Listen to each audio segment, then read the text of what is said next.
Good morning. Good morning. The Journal of Civil Rights and Social Justice is proud to host today's symposium on racial disparities in the disaster context. In the past decade, we've seen horrific natural disasters like Hurricane Katrina, the tsunami in Japan, last year's tornadoes in Alabama.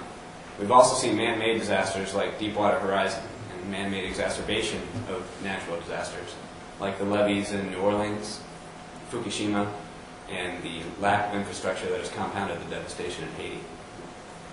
These disasters ravage local communities, and they affect national and global policies. Today we're going to explore government and private responses to these disasters. I'd like to welcome and thank our speakers for traveling from across the country and taking the time to make the symposium possible today. And I'd like to thank Sarah Choi for organizing the symposium and getting us all together to advance this conversation. Now I'd like to introduce the Dean of Law School, Mark Gruenwald, to say a few words. Thank you.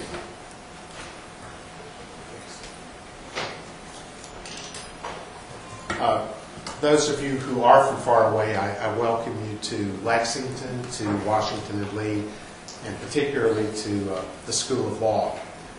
I do think the program that we're going to hear today is not only timely and highly worthwhile, but we've got some terrific speakers. We have folks from academia, from NGOs, researchers. It seems to be a very good group to address a very important topic. And my personal reaction to this is something along these lines. I think we as Americans pride ourselves on being responsive to people who are in need, and maybe pride ourselves particularly on that when we're responding to people in need because of a natural or man-made disaster.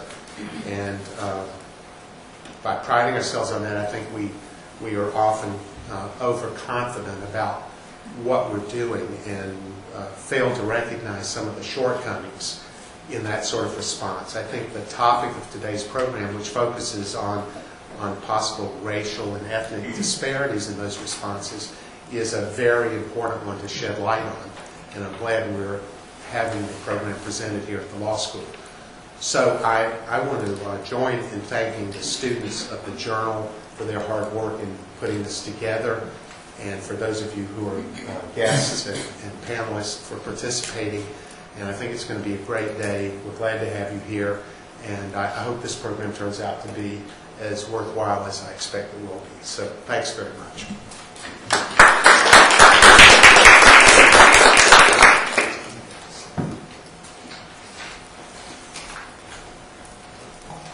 Hi, my name is Sarah Choi, and I'm so pleased to be introducing the speakers for our first panel. This panel will explore past disasters in relation to minority groups. Our first speaker is Dr. Marian Moser. She's an assistant professor at the University of Maryland at the School of Public Health in the Department of Family Science. She teaches on the human services sector and public health. Her first book is actually being published later this year, The American Red Cross, From Clara Barton to the New Deal. Today she'll be speaking as to health disparities, history, and disasters in the United States. Our second panel speaker is Jeffrey Thomas. He's currently the Associate Dean for International Programs at the University of Missouri, Kansas City School of Law. He's a past president of the Asia Pacific Risk and Insurance Association and the past chair of the Insurance Law Section of the Association of American Law Schools. Dean Thomas will be speaking about the insurance and cultural perspectives on Hurricane Katrina. Finally, Mr. Duong Huang. He is mentioned on the program, but he was unable to join us due to the birth of his newborn daughter yesterday. So we'll have each panelist speak in turn, and we'll take questions at the end after both speakers. Thank you, and here's Dr. Jones.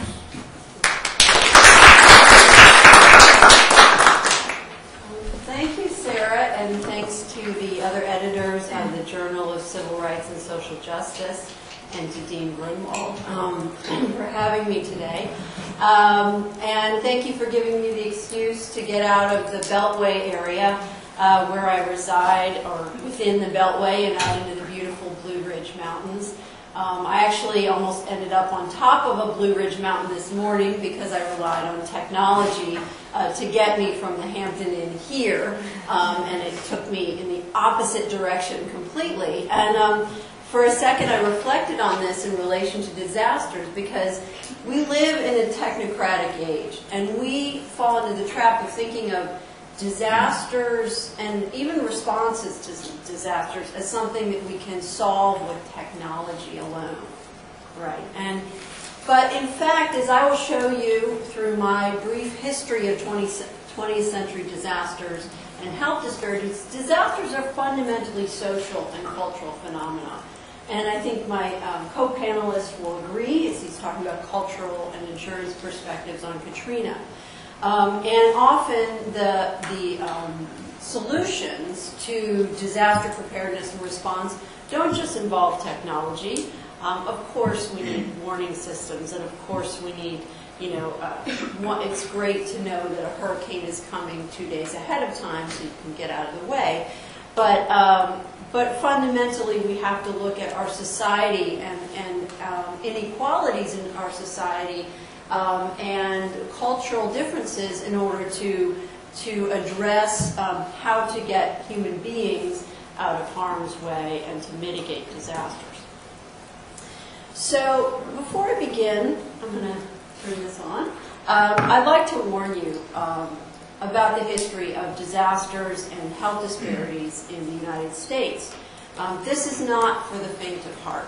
Now, you're law students, so you've probably crossed that bridge already in torts classes and other classes. But this is not for those who'd rather avoid discussing the unseemly and uncomfortable aspects of our shared past as Americans. And neither is it for those who believe that history should be told exclusively by and for the survivors, as the old nostrum goes. In this particular corner of American history, the history of disasters, the anonymous dead have possessed the uncanny ability to rise to the surface and to help the living speak truth to power. The 1927 Mississippi flood, which I'll discuss today, is an archetypal example of health disparities in a disaster, presents a case in point. The 2 months after the flood began, in April 1927, a correspondent for the Chicago Defender, which was the leading African-American newspaper in the country, reported that the health officer in Greenville, Mississippi, had given typhoid inoculations earlier in the week in his office. And typhoid inoculations were and still are a key protective measure against infections from this deadly waterborne bacillus, this microbe that tends to flourish in standing pools of water that accompany floods and hurricanes. But he had limited his vaccinations to whites. Quote, "Members of our race are still suffering from measles, mumps, and typhoid," the correspondent wrote. "They receive very little treatment, and those who die are cut open, filled with sand, and then tossed into the Mississippi River." Now, as this painful example illustrates, disaster-related health disparities have long plagued the United States, even if the field of health disparities, named as such, is a relatively new area of inquiry and policy.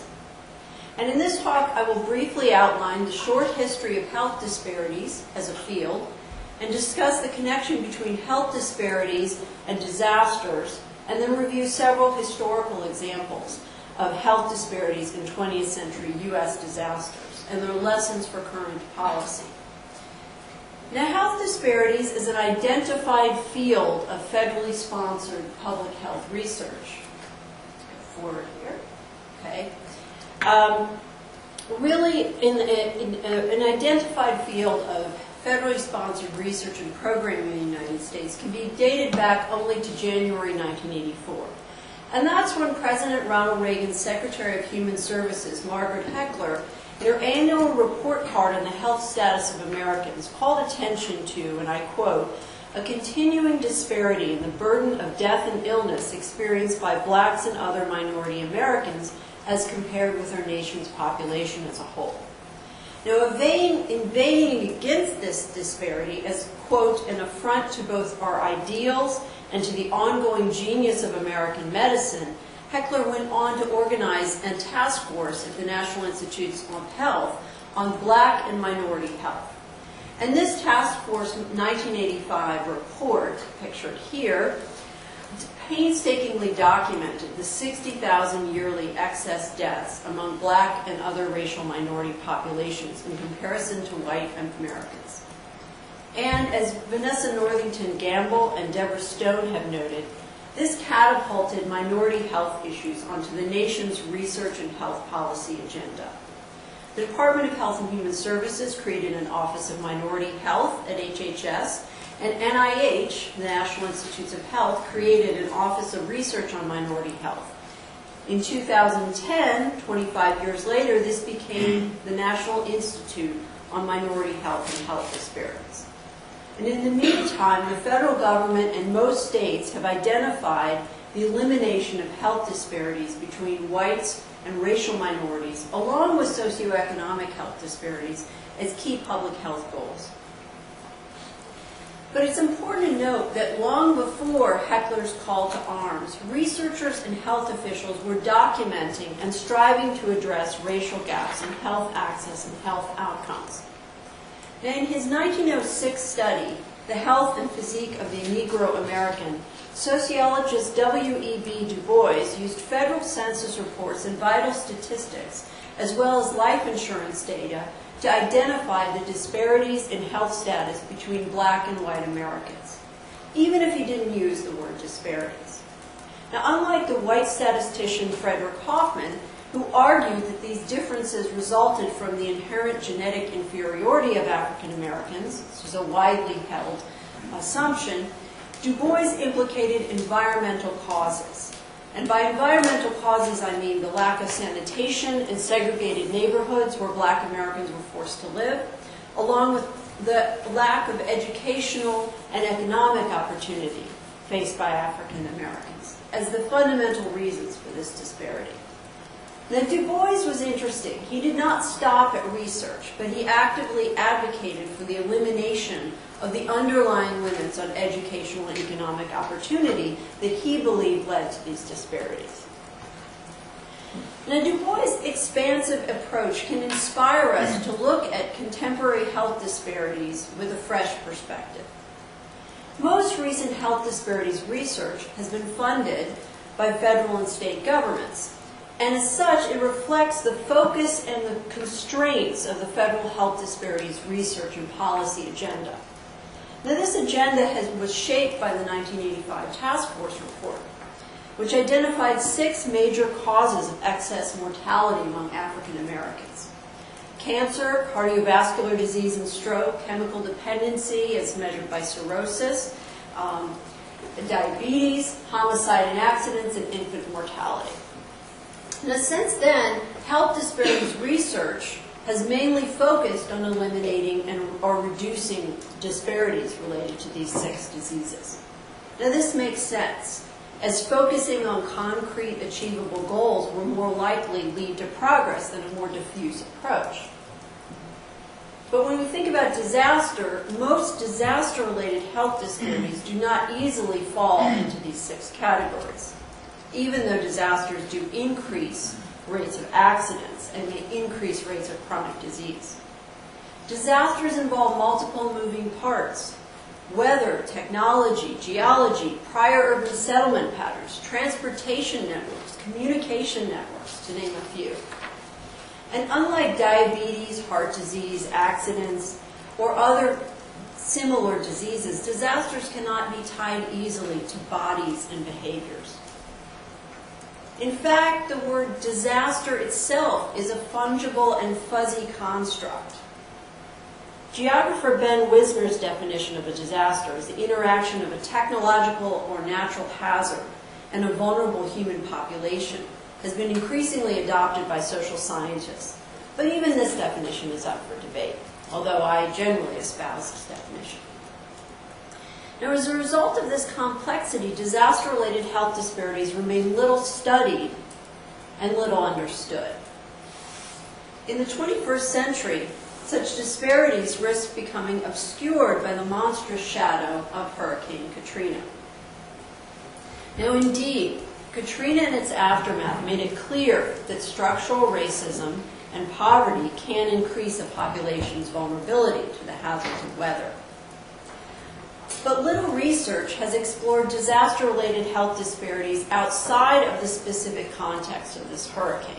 And I know my co-panelist is going to talk about this hurricane, and I don't mean to say this isn't very important to study.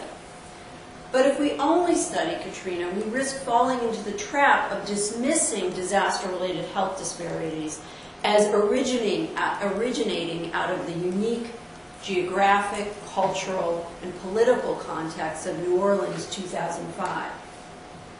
And this would be a dangerous error, because history, even the recent history of the United States in the 20th century, tells us that disaster-related racial health disparities have recurred across divergent temporal and social contexts. The 1906 San Francisco earthquake, which led to a fire that burned down a large swathe of that city, including the city's Chinatown, left the nation's largest Asian population homeless. Forced into a single, segregated refugee camp, denied financial assistance from the Red Cross and other charitable groups, Chinese San Franciscans, together with the small Japanese San Francisco population, were targeted by xenophobic white thugs for violent attacks. Members of the armed forces who policed the area following the earthquake in an undeclared regime of martial law were ordered to shoot looters on sight. And evidence from newspapers and other sources indicates that a disproportionate number of those shot and killed, no questions asked, were Asian San Franciscans. After the disaster, when Chinatown was rebuilt, structures were erected quickly, without regard to considerations of safety and crowding. And here's where you get to law, because there was very little, zoning laws were very lax and were not enforced. The residents of Chinatown, who were barred from living elsewhere in the city, were forced to live in a cramped labyrinth of rickety, dangerous housing. As a result, rates of tuberculosis and other infectious diseases, which were fostered by crowded, unsanitary conditions, subsequently increased in this area. In the years following the earthquake, although rates of TB among all San Franciscans increased as crowded tenements were built to house the city's white working class as well, rates of TB among Chinese San Franciscans reached 3 times that of the city's population as a whole and 4 times the national average. Now we can take another case, 20 years later on the opposite coast, when a major hurricane, a major hurricane ran over Miami. Most of the city's diverse Black, Caribbean, and African American community were protected from instant death, largely because of the city's strict regime of racial segregation, which restricted ownership of oceanfront property and enjoyment of its beaches to whites. And you can see that here. This is a postcard from the early 1920s in Miami Beach. White bathers, only African Americans and African Caribbean blacks were only allowed to work. Now the storm whirled over the city at night when few black Miamians were working in these racially restricted areas. So you see here what seems to appear as a reverse pattern of racial disparity in mortality. But this pattern was soon overturned when white National Guardsmen began rounding up black men and women to do cleanup work, exposing them to typhoid and malaria from standing water, as well as the hazards of exposed nails, splintered wood, and snakes that slithered through the flooded neighborhoods. Other black Miamians who had lost their homes in what they called the Big Blow were forced to live in a single refugee camp for African Americans, which was located in the unsanitary stables of the local racetrack, which had also been damaged in the hurricane. They were given limited aid by the American Red Cross. Perhaps the most egregious example of racial disparities in a disaster during this period, however, occurred during the aforementioned 1927 Mississippi flood. Now, by early of April of 1927, the flood had turned the Delta region of Arkansas, Louisiana, and Mississippi into what a National Geographic reporter described as a vast sheet of water, about 1,050 miles long and in some places over 50 miles in width. The flood drowned hundreds of people while destroying the region's crops and livestock. Local white planters, the owners of plantations, enlisted black men, often by force and sometimes at gunpoint, to work long shifts sandbagging the levees and building out the levees, as you see here, and as a result exposing them to high risk of drowning when the flood overtopped the levees. And this happened on numerous occasions. Now, for the 325,000 people whose homes were flooded, the American Red Cross set up racially segregated tent camps in keeping with both local custom and national practice.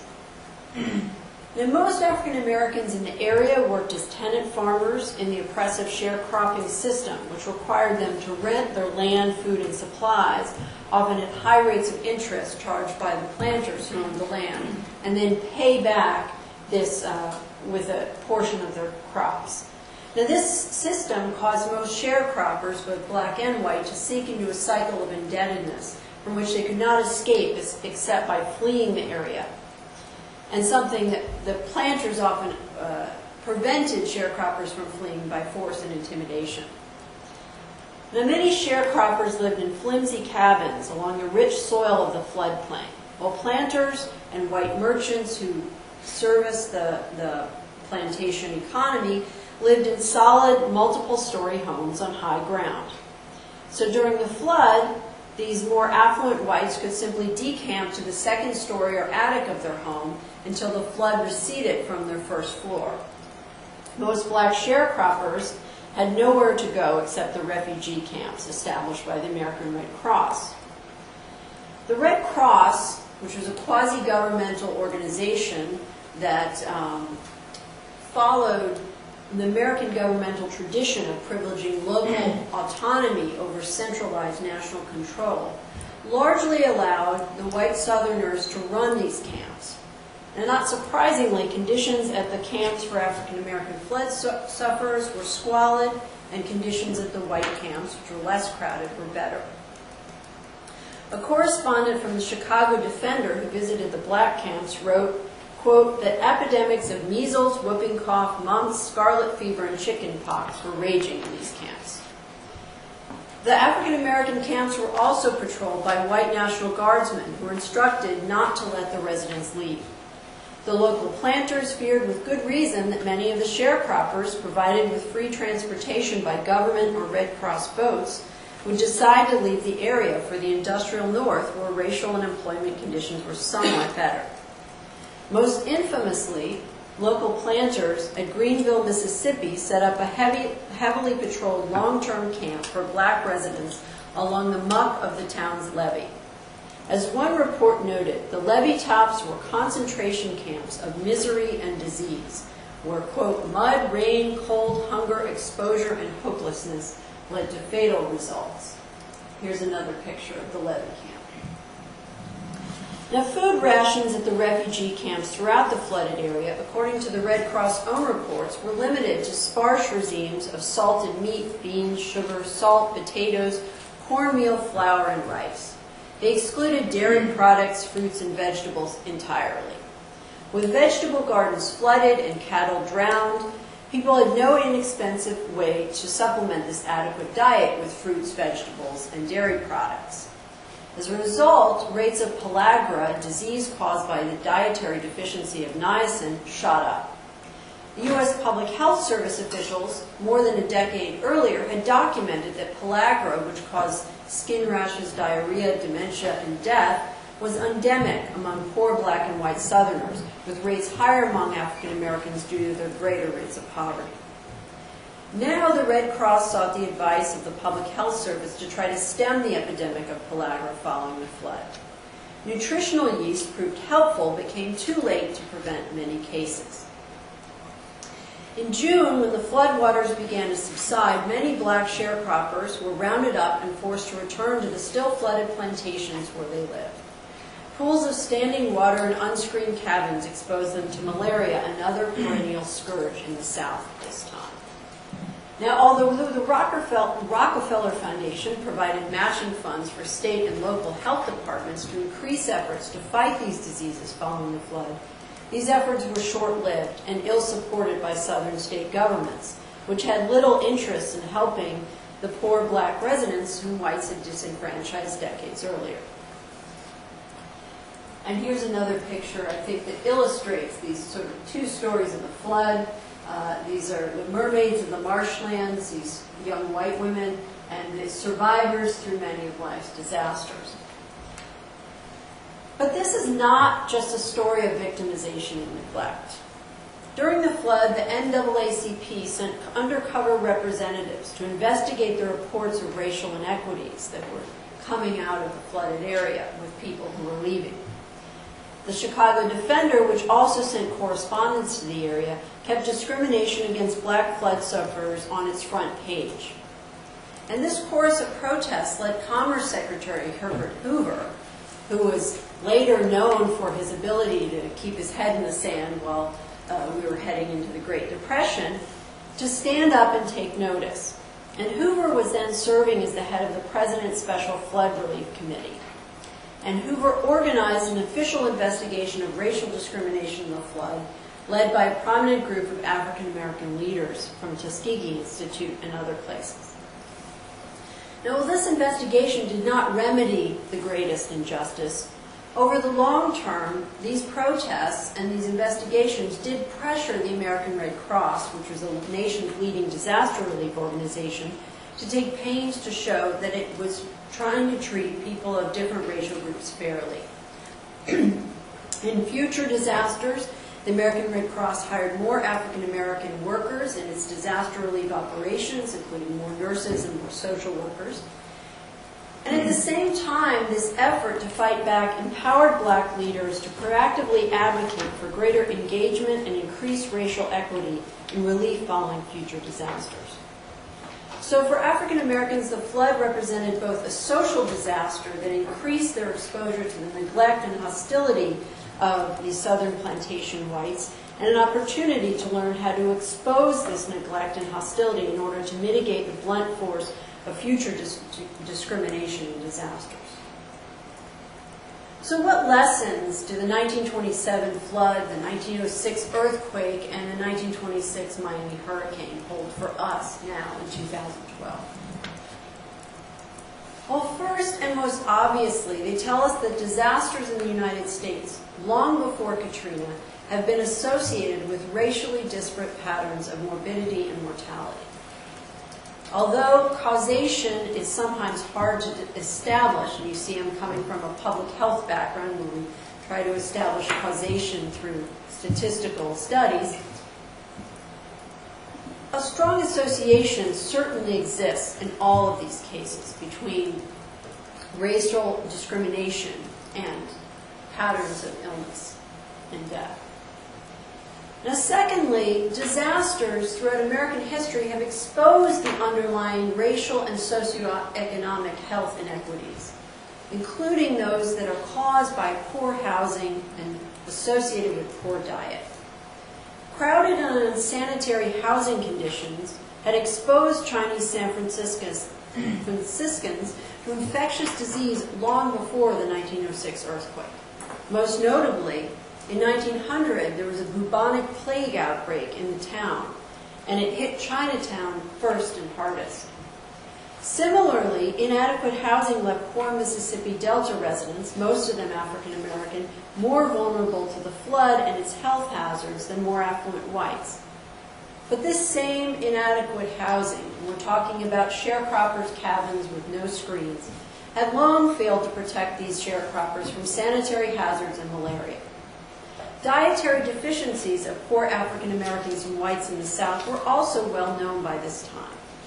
The Red Cross reproduction of what it called standard plantation rations, together with the enhanced focus on the population in the refugee camps following the flood, both underscored the problem and brought it to light. Thirdly, we can learn that disasters and the social disorder that follows them can create a climate where racially motivated violence can flourish. And this is another place where the law comes in, because following many disasters in U.S. history in the 20th century, the military groups, National Guard or other military groups, were given the authority to shoot on sight any looters. And this doesn't always work out because they use their discretion, and often individuals make mistakes or their own prejudices become acted out. Now, this pattern of racially motivated violence also happened during Katrina, where there was a well-documented instance of a posse of heavily armed young white men who killed as many as 18 black men. And the crime went unreported until investigated by journalists years later. Now, in the 1920s disasters discussed here, the violence more often took the form of forced labor than murder sprees. But there's little fundamental difference between an outright murder and the drowning death of men who had the choice of fighting the Mississippi or facing the butt of a sawed-off shotgun. Now, lastly, these case studies of disasters suggest that neglect, especially neglect in an emergency situation, can more negatively affect the health and mortality of minority and underserved populations than any other form of discriminatory treatment. Failure by governmental and non-governmental actors to provide people with adequate food, shelter, medical attention, safety, and assistance in rebuilding their lives is perhaps the most obvious cause of health disparities in disasters. Sometimes the effect of this neglect may not become apparent until months or years later, as in the case of tuberculosis in San Francisco. But there appears to be a clear relationship between this immediate short-term neglect and long-term health vulnerabilities that deserves more attention. So, in summary, by beginning to look at these historical case studies of disasters and how different populations have been treated in widely diverging contexts, we can help to begin to identify the most enduring sources of disaster-related health disparities. And then we can formulate policy, including formal laws, that seeks to address these issues and bring an end to such inequities. Thank you for your time, and I look forward to participating in the discussion.